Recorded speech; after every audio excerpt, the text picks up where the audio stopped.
जबरदस्त धमाका होता है। पूरा एरिया उस एनर्जी से भर जाता है। उसी आसमान से कोई गिरता है, और वो कोई और नहीं बल्कि मैं हूं। एक लड़की जो गिरते हुए खुद से कह रही है कि शिट। आखिरकार अंत तक भी मैं अपनी बॉडीज को, अपनी साखी को अवेक नहीं कर पाई। चाहे इस दुनिया में कुछ भी कर लूं, चाहे खुद को खत्म करना पड़े, फिर भी मैं अपने इमोर्टल फिनिक्स साइको को नहीं जगा पाई। मैं फेल हो गई, मैं टूट चुकी हूं। लेकिन मैं अभी भी हार नहीं मानूंगी। मैं जीना चाहती हूं, मैं फिर से कोशिश करूंगी। मैं अभी नहीं मर सकती। तभी मेरा नाम सामने आता है, मो हनंग। मैं बताती हूं कि बचपन से लेकर अब तक मेरा साइको ना जागने के कारण मुझे बहुत ज्यादा ह्यूमिलिएशन झेलनी पड़ी है। लोगों की दी हुई तकलीफ, डर और रिजेक्शन, ऐसा लगता है जैसे मैं इस दुनिया से गायब हो जाना चाहती हूं। लेकिन जैसे ही मैं नीचे गिर रही होती हूं, मुझे अचानक होश आता है। मैं जमीन पर धड़ाम से गिरती हूं। एक गहरा गड्ढा बनता है। मैं कहती हूं, नहीं, मैं इस तरीके से नहीं मर सकती। उसी धमाके में से मैं उठती हूं। मेरी हालत बहुत खराब हो चुकी है। मैं जंगल में गिरती हूं। मेरे मुंह से खून निकल रहा है। पेट में चोट लगी है। मैं कहती हूं, मैं अभी नहीं मर सकती। तभी मेरे पीछे एक बहुत बड़ा धमाका होता है। मेरी सारी एनर्जी रिलीज हो जाती है।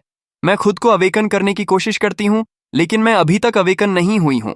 मैं और ज्यादा जीना चाहती हूं, फिर से कोशिश करना चाहती हूं। मैंने अभी तक हार नहीं मानी है। भले ही मैं इस बार फेल हो गई हूं। मैं उसी जंगल में खून से लथपथ पैदल चलना शुरू करती हूं।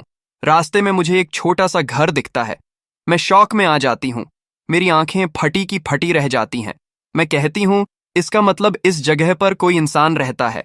जैसे ही मैं उस घर के पास जाती हूं, वहां का मौसम उस दुनिया से बिल्कुल अलग होता है। मैं सोचती हूं, इस घने जंगल में जहां कोई नहीं रहता, अचानक ये लकड़ी का घर कहां से आ गया। मैं अंदर जाती हूं, कुछ चीजें देखती हूं। मेरी आंखें फिर से शॉक में फटी रह जाती हैं। मैं सोचती हूं, ये तो एक आम घर जैसा लग रहा है, लेकिन मेरे पास कोई और ऑप्शन नहीं है। अगर मुझे अपनी जान बचानी है, तो मुझे इससे मदद मांगनी पड़ेगी। शायद इससे मेरी जान बच सकती है।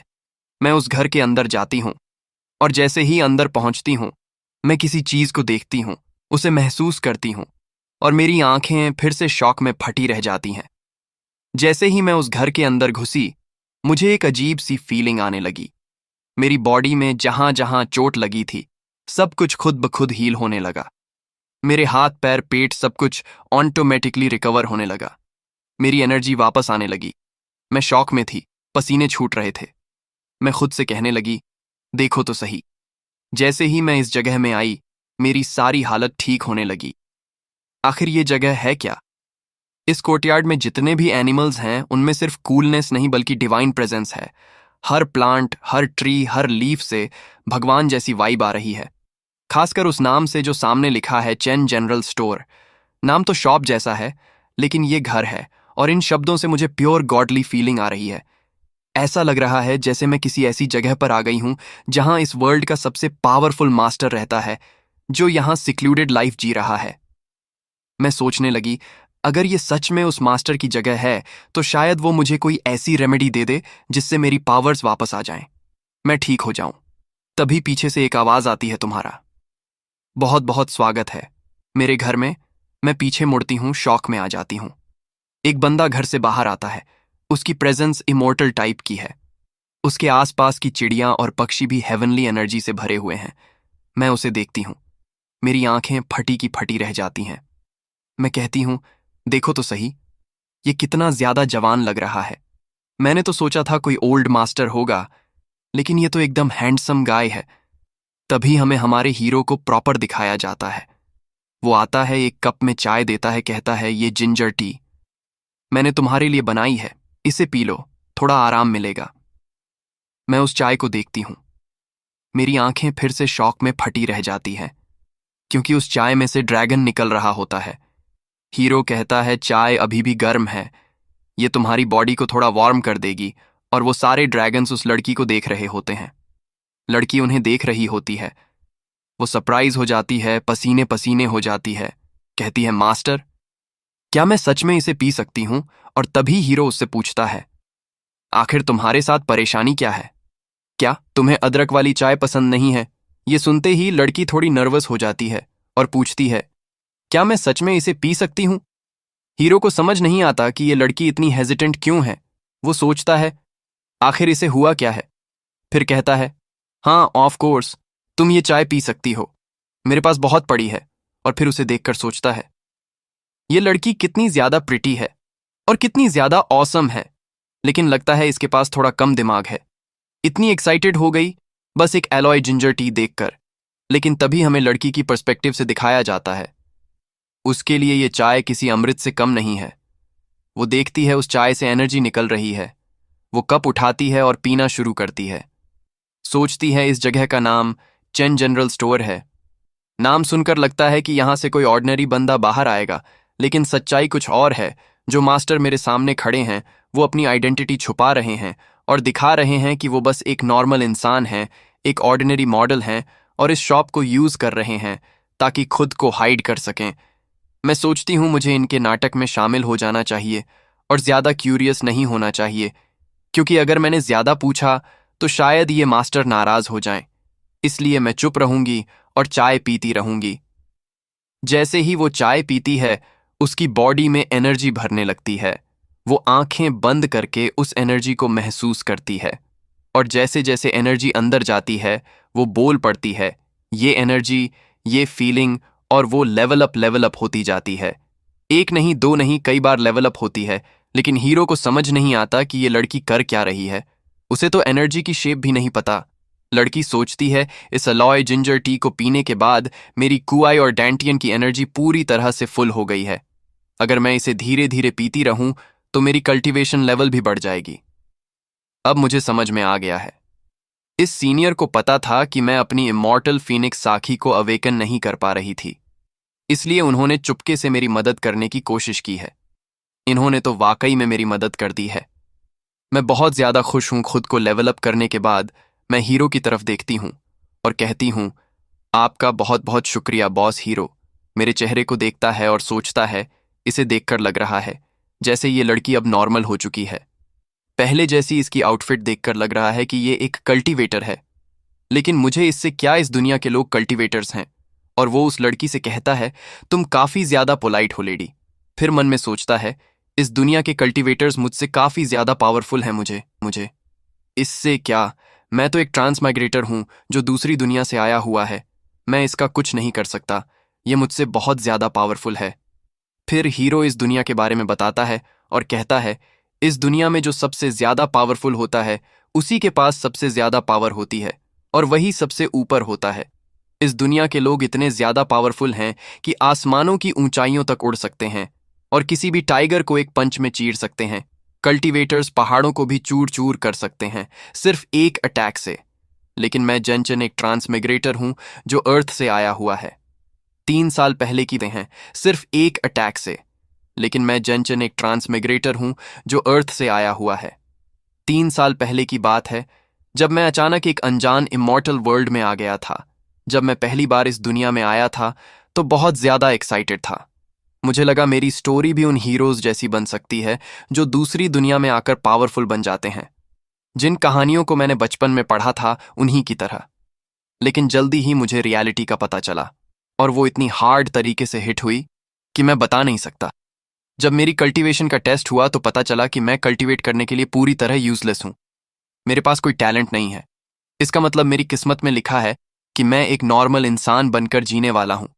ये जानकर मैंने सारी मोह माया छोड़ दी और एक ऐसी जगह चुनी जहां मैं अपनी जिंदगी नॉर्मल तरीके से जी सकूं। लेकिन फिर एक दिन मुझे कुछ ऐसा पता चला जिसने मुझे पूरी तरह सरप्राइज कर दिया, क्योंकि जो स्किल्स मैंने अपनी फर्स्ट लाइफ में अर्थ पर पाई थीं वो सारी की सारी मैक्सड आउट हो चुकी थीं। मेरी chess swordsmanship, choreography, music theory, tea making और कोई भी चीज डिजाइन करना, यहां तक कि टी सेरेमोनी में भी मैं मैक्स लेवल पर था। और मुझे लगने लगा कि मैं इस दुनिया में एक मैजिकल बीइंग की तरह आया हूं, जैसा कि लेजेंड्स में कहा जाता है। जितनी ज्यादा स्किल्स होंगी उतनी ही कम परेशानियों का सामना करना पड़ेगा, और इन्हीं स्किल्स पर मैं आज तक जिंदा हूं। इसलिए मैंने इन्हीं के भरोसे चेन जनरल स्टोर खोला है, जहां मैं गलियों में बैठकर अपनी आर्ट्स से गुजारा करता हूं। मैं सोचता हूं शायद मुझे आधे महीने के लिए शॉप नहीं खोलनी चाहिए थी, लेकिन देखो तो सही, इतने समय से कोई इनकम नहीं हुई थी, और आज किस्मत से मेरी बिजनेस अपॉर्चुनिटी खुद चलकर मेरे पास आ गई है। और ये कोई और नहीं बल्कि वही लड़की है। तभी मू यूनिहंग जब जेनचन के चेहरे को देखती है तो सोचती है, आखिर ये सीनियर कुछ बोल क्यों नहीं रहे। और जैसे ही वो उसके पीछे देखती है तो शॉक हो जाती है। वहां एक अंडे से चिकन निकलता दिखता है, लेकिन वो असली नहीं होता, बल्कि जेनचन की बनाई हुई एक स्कल्पचर होती है। जेनचन के लिए ये बस एक आर्ट पीस है, लेकिन यूनिहंग के लिए ये किसी खजाने से कम नहीं है। वो उसे देखती है और कहती है, अगर मैं गलत नहीं हूं तो ये एक हैचिंग फीनिक्स स्कल्पचर है, यानी एक ऐसी कला जिसमें फीनिक्स अंडे से बाहर निकल रही है। और जैसे ही वो उसे महसूस करती है, उसके अंदर की आग जाग उठती है। उसकी बॉडी चारों तरफ से जलने लगती है, क्योंकि उसकी एबिलिटी फायर है। इमॉर्टल फीनिक्स की वजह से उसकी बॉडी में एनर्जी भरने लगती है और वो अजीब सी आवाजें निकालने लगती है। जिनचन पूछता है, मिस, क्या हुआ? आप ऐसी आवाजें क्यों निकाल रही हैं? वो होश में आती है। उसका चेहरा टोमेटो जैसा लाल हो जाता है। वो शर्म से पगला जाती है और सोचती है, मेरी मेरिडियंस की पावर अचानक से बढ़ गई और मैंने खुद पर कंट्रोल खो दिया। अगर सीनियर ने मुझे सही समय पर नहीं रोका होता तो मैं अपनी बॉडी की एनर्जी को हैंडल नहीं कर पाती। मेरे सीनियर ने मेरी जान फिर से बचा ली है और वो जियानचेन का शुक्रिया करती है। लेकिन जियानचेन को कुछ समझ नहीं आता कि ये लड़की क्या कर रही है और शुक्रिया क्यों कह रही है। क्या इसने इतना ज्यादा कल्टीवेट कर लिया है कि इसका दिमाग खराब हो गया है? तभी यूनिहांग उससे पूछती है, बॉस, ये स्कल्पचर आपको कहाँ से मिला? और जियानचेन पीछे मुड़कर देखता है, स्कल्पचर उठाता है और कहता है, अच्छा, ये चीज 2 दिन पहले मैं काफी ज्यादा बोर हो रहा था, इसीलिए मैंने ये स्कल्पचर हाथों से बना दी। और जब यूनिहांग को ये बात पता चलती है तो उसका दिमाग हिल जाता है। वो सोचती है, हे भगवान, क्या सच में बस बोर्डम में इसने इतनी डिवाइन चीज बना दी है? उसके पसीने छूट जाते हैं। वो स्कल्पचर को देखती है और कहती है, इसमें फीनिक्स इंटेंट भरा हुआ है। अगर मैं इसे अपने साथ ले जाऊं तो आधे महीने के अंदर मेरी immortal Phoenix psyche automatic awaken हो जाएगी। मुझे लगा था कि मेरे सीनियर्स ने ये किसी एंशंट रूइन से ढूंढी होगी या किसी लेगेसी से हासिल की होगी, लेकिन ये तो बस बोर्डम का रिजल्ट है। तभी जिनचेन उससे पूछता है, मिस, क्या आपको ये चीज बहुत पसंद आ गई है? अगर आप यहां सिल्वर कॉइन्स का इस्तेमाल कर सकती हैं तो मैं आपको ये स्कल्पचर दे सकता हूं। ये सुनते ही यूनिहंग शॉक हो जाती है और सोचती है, क्या ये चीज मुझे बेचने की बात कर रहे हैं? सिर्फ कुछ कॉइन्स के लिए क्या? ये वही करेंसी नहीं है जो आम लोग इस्तेमाल करते हैं? वो पूछती है, सीनियर, क्या आप कहना चाहते हैं कि मैं इस चीज को सिल्वर कॉइन्स से खरीद सकती हूं? जनचन कहता है, तुमने बिल्कुल सही समझा, लेकिन उसे समझ नहीं आता कि यूनिहंग इतनी सरप्राइज क्यों है। वो सोचता है, ये तो नॉर्मल बात है, अगर कोई चीज खरीदनी है तो पैसे देने पड़ेंगे। क्या ये लड़की गरीब है और बिना पैसे के इसे लेना चाहती है? शायद नेक्स्ट टाइम पे कर देगी, मतलब उधारी का माल। दूसरी तरफ यूनिहंग सोचती है, अब मुझे समझ में आ गया, ये सब मेरे लिए एक टेस्ट है। अब जबकि मेरे पास कोई मनी नहीं है तो कैसा रहेगा अगर मैं अपना ब्रेसलेट इसके बदले में दे दूं? वो अपना जेट ब्रेसलेट उतारने लगती है और सोचती है, ये कोई पावरफुल ट्रेजर नहीं है, लेकिन ये मेरी मरी हुई मॉम ने दिया था और मेरे लिए बहुत इंपॉर्टेंट है। मेरी फैमिली में सिर्फ मेरी सिस्टर ही जिंदा है, और अगर मैं ये ट्रेजर सीनियर को दे रही हूं तो इसका मतलब मैं उन्हें अपने पेरेंट की तरह मान रही हूं। और फिर वो जीनचंद से कहती है, सर, मेरे पास इस वक्त पैसे नहीं हैं। क्या मैं पैसों के बदले इस जेड ब्रेसलेट का इस्तेमाल कर सकती हूं? ये सुनते ही जीनचेन मन में सोचता है कि ऐसे ब्रेसलेट्स तो मैं दिन में कई बना सकता हूं, लेकिन ये जो ब्रेसलेट है ये देखने में काफी ज्यादा प्रेशियस लग रहा है। और वो कहता है, तुम्हारे ब्रेसलेट को एक नजर में देखकर ही समझ आ गया कि ये बहुत कीमती है और तुम्हारे लिए बिल्कुल भी फायदेमंद नहीं होगा कि तुम एक छोटी सी स्कल्पचर के लिए इतना वैल्यूएबल ट्रेजर मुझे दे रही हो। यूनिहांग ये सुनकर सोचती है, क्या इन्होंने मेरी रिक्वेस्ट रिजेक्ट कर दी? जिस चीज का मुझे डर था वही हो गया। शायद ये सच में एक टेस्ट था, लेकिन तभी उसकी आंखों में चमक आ जाती है। जियनचेन कुछ समझ नहीं पाता। यूनिहंग कहती है, अगर तुम मेरे जेड ब्रेसलेट से इस स्कल्पचर को एक्सचेंज कर लो तो इसकी प्राइस कम से कम 2000 गोल्ड कॉइन्स हो जाएगी। ये सुनते ही भाई साहब, जनचेन जो हमारी अर्थ से आया हुआ है और पैसों की वैल्यू जानता है, वो पूरी तरह कॉइन्स के ख्यालों में खो जाता है, फिर खुद को होश में लाता है और यूनिहंग उसे अपनी प्यारी सी क्यूट नजरों से देख रही होती है। उसका चेहरा इतना ज्यादा इनोसेंट लग रहा होता है कि जियानचेन भी उसकी तरफ देखता है और स्माइल मारते हुए स्कल्पचर उसे दे देता है। यूनिहंग स्कल्पचर लेकर बहुत ज्यादा खुश हो जाती है। जियानचेन कहता है, मिस, आपकी नजर वाकई में बहुत तेज है। यूनिहंग स्कल्पचर लेते हुए सोचती है, आखिरकार मैंने सीनियर का टेस्ट पास कर लिया, और उसे शुक्रिया कहती है। जानचन कहता है, तुम्हें मेरा शुक्रिया कहने की जरूरत नहीं है, ये सब हमारी किस्मत का हिस्सा था। यूनिहांग पूछती है, सीनियर, क्या मुझे फ्यूचर में आपसे मिलने का मौका मिलेगा? जेनचन थोड़ा सरप्राइज होता है, फिर कहता है, ऑफ कोर्स मैं यहीं तुम्हारा इंतजार करूंगा। तुम जब चाहो मेरे इस छोटे से आशियाने में आ सकती हो। सोचती है, ये सीनियर की रियल आइडेंटिटी क्या होगी, ये कितने ज्यादा पावरफुल होंगे, जरा इन्हें देखो तो कितने ज्यादा हैंडसम लग रहे हैं। तभी हमें कल्टीवेटर रियल्म्स के बारे में बताया जाता है। पहला लेवल होता है मॉडल स्टेज, दूसरा होता है मैजिक पावर रेल्म, तीसरा होता है जिंडन रेल्म, उसके बाद आता है दाओ पॉन्ड रेल्म, फिर धर्मा लक्षाना रेल्म और फिर इमॉर्टल रेल्म। यूनिहंग स्कल्पचर के सहारे अपनी एनर्जी बढ़ाने में लगी होती है और सोचती है, मुझे इसके बारे में ज्यादा नहीं सोचना चाहिए। सबसे पहले मुझे अपनी पावर्स को बढ़ाना है और इस वक्त मेरे लिए सबसे इंपॉर्टेंट चीज यही है कि मैं अपनी इमॉर्टल फीनिक्स साइकी को जल्द से जल्द अवेकन करूं। मुझे पता है कि आज से अभी से इसी समय से मैं अपना रास्ता खुद तय करूंगी, खुद अपना रास्ता बनाऊंगी और मैं खुद एक रास्ता बन जाऊंगी। जैसे ही यूनिहंग स्कल्पचर को एक्टिवेट करती है, उसकी बॉडी एक आग के गोले में तब्दील हो जाती है, जो देखने में काफी अजीब लगता है, और इसी इंटेंस एनर्जी के साथ सीन खत्म हो जाता है। नेक्स्ट सीन में जेनचेन नींद से उठता है, अंगड़ाई लेते हुए कहता है, अब समय आ गया है कि मैं फिर से अपनी स्टॉल खोलूं। वो अपने स्कल्पचर को लेकर गांव की गलियों में पहुंचता है और मन में सोचता है, उम्मीद है आज कुछ पैसे कमा लूं। काफी समय हो गया जब से मैंने मीट खाया है। तभी हमें उस टाउन की हिस्ट्री दिखाई जाती है। ये है यूहो टाउन, जहां 100 साल पहले लोग युवा होलीलैंड के फॉलोअर्स थे, लेकिन समय के साथ यहां पर मसल्स ने कब्जा कर लिया और अब हजारों लोग यहां परमानेंट रेजिडेंट बन चुके हैं। मार्केट में लोग खरीदने और बेचने में लगे हुए हैं और वहीं जेनचेन भी अपनी स्टॉल खोलने आता है। तभी एक बंदा कहता है, शॉपकीपर जेन, काफी समय हो गया आपसे मिले हुए, और बाकी लोग भी उसे पहचानते हैं। कहते हैं, तुम बहुत अच्छे इंसान हो, तुम्हारी मेडिकल स्किल्स टॉप नॉच हैं। अगर तुम नहीं होते तो मेरी डॉटर आज जिंदा नहीं होती।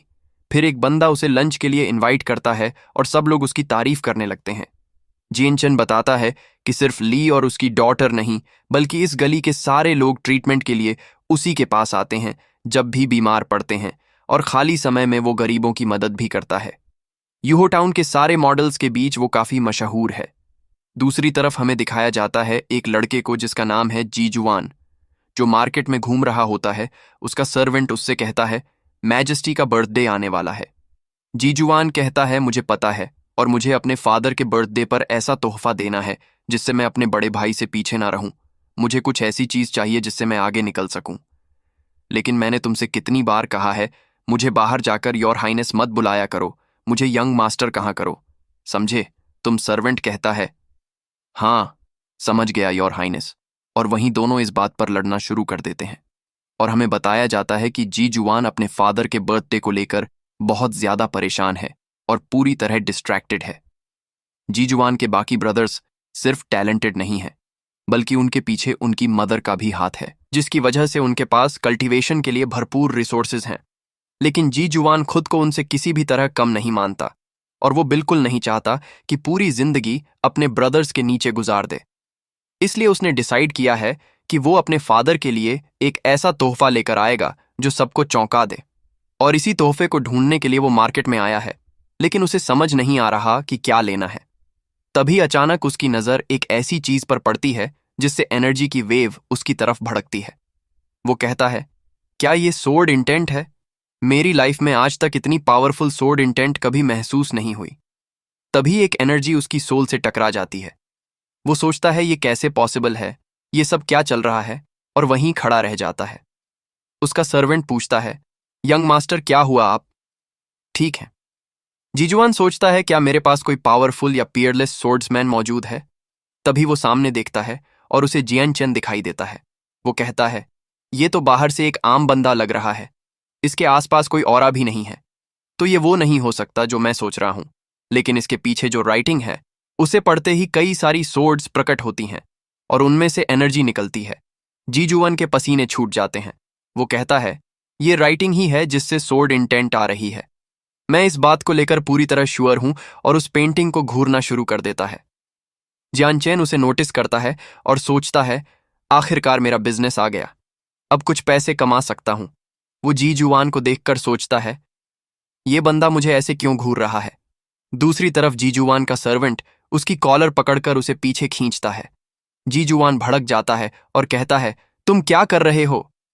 सर्वेंट कहता है, थोड़ा शांत हो जाइए।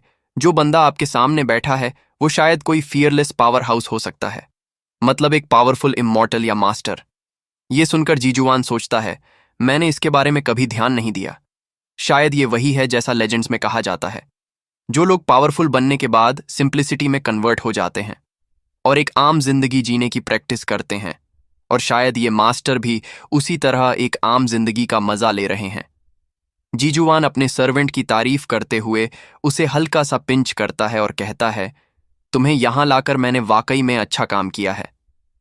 सर्वेंट मुस्कुराते हुए कहता है, यही तो एक असली सबॉर्डिनेट को करना चाहिए, अपने मास्टर के लिए।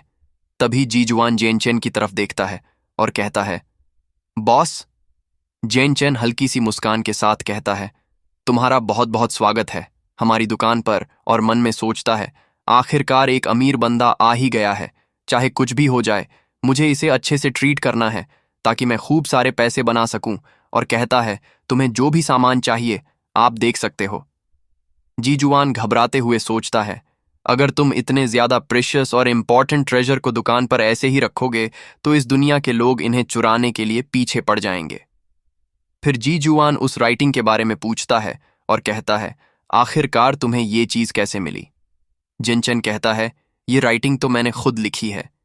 ये सुनते ही जीजुआन का एक्सप्रेशन ऐसा होता है जैसे दिमाग फ्रीज हो गया हो। वो शॉक में आ जाता है और कहता है, ये तो बहुत ज्यादा डरावना है भाई। जिनचन पूछता है, क्या तुम इस पेंटिंग को लेना चाहोगे?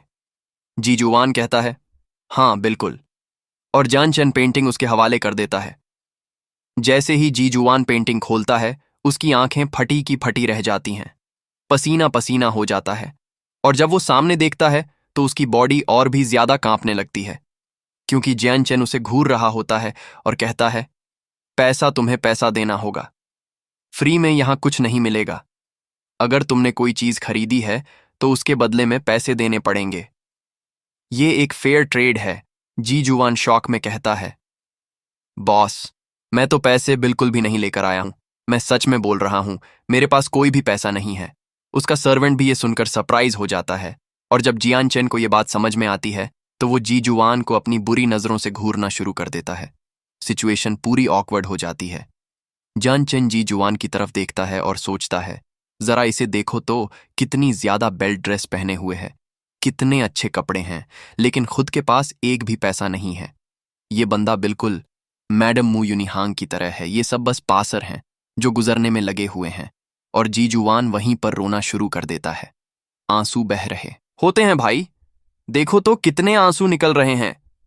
तभी उसका सबॉर्डिनेट कहता है, यंग मास्टर, आपको चिंता करने की जरूरत नहीं है। क्या आप भूल गए कि आपके पास अभी भी वाउचर्स मौजूद हैं? ये सुनते ही जीजुआन को होश आता है और कहता है, हाँ मुझे याद आ गया, मेरे पास अभी भी वाउचर है। तभी वो अपनी सबसे रेडिएंट कंडेंस्ड सोर्ड कोर निकालता है। बताया जाता है कि ये कोई रियल सोर्ड नहीं बल्कि कंडेंस्ड नीडल सोर्ड है जिसमें इंटेंट बसा हुआ है, इसलिए इसे सोर्ड कोर कहा जाता है। जीजुआन को ये सोर्ड कोर तब मिली थी जब उसने रिस्ट्रिक्टेड ग्राउंड में जान पर खेलकर एंट्री ली थी और उसे हासिल किया था। वो इसे देते हुए पसीने पसीने हो रहा होता है और कहता है, ये मेरे लिए बहुत ज्यादा प्रेशियस है, लेकिन मैं इसे पेंटिंग के बदले एक्सचेंज करना चाहता हूं। क्या ये आपके लिए काफी होगा? जेनचेन उसे देखकर थोड़ा सोचता है और कहता है, ठीक है, मैं इसे एक्सचेंज के लिए ले लूंगा। और मन में सोचता है, एक और आइटम ट्रेड हो गया। जीजुआन बहुत ज्यादा खुश होकर कहता है, आपका बहुत बहुत शुक्रिया शॉपकीपर, आपने मुझे ये पेंटिंग दे दी। और सोचता है, मैंने तो कभी इमेजिन भी नहीं किया था कि यहां के मास्टर मुझे अपनी राइटिंग सच में दे देंगे। वो बहुत ज्यादा खुश होता है। तभी अचानक जीनचेन की आवाज आती है और कहता है, इस बात को याद रखना कि सूरज डूबने से पहले तुम्हें अपने घर पहुंच जाना चाहिए, नहीं तो ये पेंटिंग मच्छरों और उनके खून से अफेक्ट हो जाएगी। ये सुनते ही जीजुआन वहीं घुटनों पर बैठ जाता है और कहता है, क्या इतनी ज्यादा पावरफुल पेंटिंग होने के बाद भी तुम कह रहे हो कि इसे मच्छर और खून बिगाड़ सकते हैं? और फिर कहता है, आपका बहुत बहुत शुक्रिया शॉपकीपर, आपने मुझे इतना वैल्यूएबल ज्ञान दिया है। मैं इस पेंटिंग का दिल से ख्याल रखूंगा। और वो पेंटिंग लेकर खुश होकर वहां से चला जाता है। जियनचेन पीछे से सब कुछ देख रहा होता है। वो उस सोड कोर की जांच करता है और सोचता है, मुझे नहीं पता इसके बदले कितने सिल्वर कॉइन्स मिलेंगे। खैर जो भी हो, और वो उस सोड को अपने ट्रेजर बॉक्स में डाल देता है और वहां से चला जाता है, सोचते हुए कि फर्क क्या पड़ता है, चाहे मैं बिजनेस खोलूं या ना खोलूं। तभी हमें 3000 किलोमीटर दूर दिखाया जाता है, युनहुआ का होली ग्राउंड, जहां एक लड़की आग में जल रही होती है, और वो कोई और नहीं बल्कि मेजवांग होती है, जो अपनी इमॉर्टल फिनिक्स साइकी को अवेकन करने और कल्टीवेट करने में लगी हुई है। स्कल्पचर अभी भी उसके हाथों में है। उसकी पावर धीरे धीरे लेवल अप होती जाती है और इतना इंटेंस हो जाती है कि वो उसे झेल नहीं पाती। वो कहती है, यही वो पावर है जिसे मैं हासिल करना चाहती थी। और जैसे जैसे एनर्जी बढ़ती है, उसकी बॉडी में कुछ अजीब सा महसूस होने लगता है, और उसी स्कल्पचर को पकड़े हुए उसकी बॉडी से कुछ अचानक होने लगता है। जैसे ही उसकी बॉडी में से वो स्कल्पचर एक्टिवेट होता है, वो आसमान में उड़ना चालू कर देती है।